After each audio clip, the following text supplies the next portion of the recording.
Bonjour, bon alors je vais essayer de vous présenter comment j'ai pu détecter les fils de mon contact de porte qui sert à verrouiller l'ouverture de la machine pendant qu'elle tourne. Donc voilà, donc là quand on ouvre la machine, on a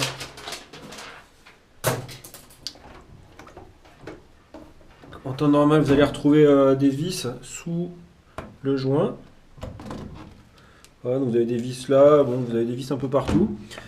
Pour certains contacts de porte, il y a besoin de défaire ces vis pour enlever un cache et accéder à une autre vis qui maintient le contact de porte.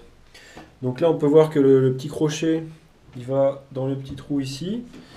Et en dessous de ce petit trou, il y a le contact de porte. Donc là, moi, je l'ai enlevé. Donc là, il tenait avec des petits ergots en plastique. Il n'y avait pas de vis sur mon modèle de machine. Mais voilà. Donc après, en y allant doucement, sans casser les pattes en plastique, on se retrouve avec un contact de porte complètement isolé. Et donc à partir de là, on voit qu'on a encore des petits ergots en plastique qui qui maintenaient tout un tas de choses. Donc voilà, donc allez-y doucement, mettez des tournevis pour... vous défaites un coin, vous mettez un tournevis pour bloquer ce que vous venez d'ouvrir. Vous allez ouvrir l'autre coin, puis ça va venir tout seul avec un peu de patience, sans forcer surtout. Et la difficulté, c'est de repérer à quel connecteur correspond le fil de vie, le commun et le troisième. Je vais regarder mes notes, parce que je ne suis pas un pro de la réparation de machine à laver. Et le troisième, ce sera le contact. Donc le fil de vie, le contact et le commun. Donc dans mon cas, on a on était comme ça à l'origine. Pardon. Comme ça, voilà. Et donc on a une fois que c'est monté dans l'appareil, la matière plastique, tout est assemblé. Quand on vient fermer la porte, le loquet vient pousser comme ça. C'est pour vous donner une indication sur le sens de montage de cet équipement. Et donc là, ce qu'on peut voir, c'est que on a le fil de vie. Donc c'est le contact de gauche.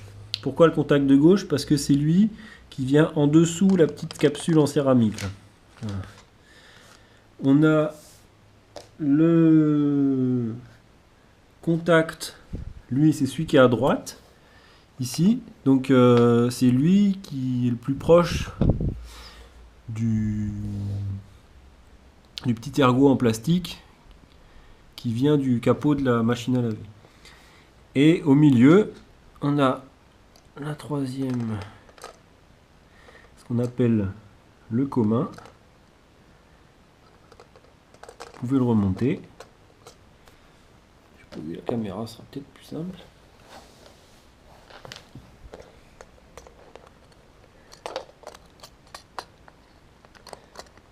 Voilà, c'est juste en clipsé.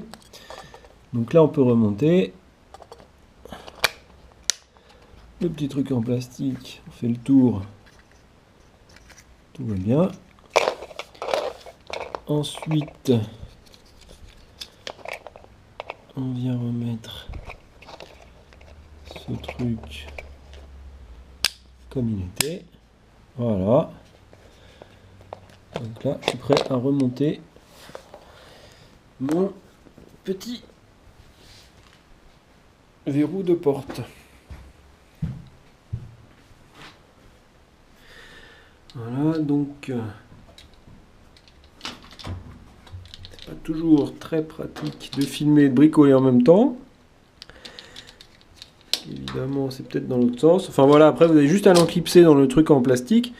Vous reliez les bons fils à là où ils doivent aller, c'est-à-dire si vous référez à la documentation de votre carte mère. Donc dans le cas de la carte universelle, vous suivez le schéma, c'est très bien documenté.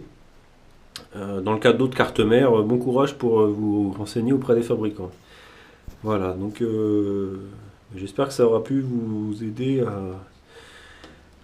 à bien repérer le commun, le fil de vie et le troisième fil, je sais plus. Parce que si vous le faites mal, il y a un gros risque d'endommager la carte mère quand vous mettrez la machine sous tension. Voilà. Bon, ben, je vous dis bon courage. Au revoir.